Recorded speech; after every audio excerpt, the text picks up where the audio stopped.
Minuman tuak. Menurut berita perdana tentang meminum tuak di Nias, itu ada pada tahun 851 Masehi. Telah menjadi tradisi lama, tetapi di Nias Selatan, kebiasaan meminum tuak tidak ditemukan. Boleh jadi bahwa orang tua di Nias Selatan, yakni para si ulu, menilai tuak itu negatif.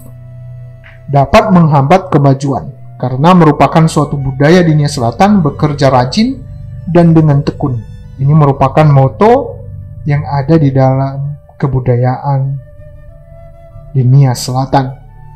Suatu contoh, pada zaman dulu, masyarakat desa Onohondro seluruhnya wajib memelihara babi. Siapa tidak memelihara babi dicap sebagai seorang pemalas dan pencuri. Para bangsawan biasanya mengumpulkan muda-mudi di rumahnya untuk dididik dan dilatih di berbagai keterampilan. Sedangkan di desa Hilifalago, ayah dari mendiang Amama Warbago, seorang si ulu, pagi-pagi buta sudah mengelilingi kampungnya sambil mengajak masyarakat supaya rajin bekerja. Katanya, "Owole ulu."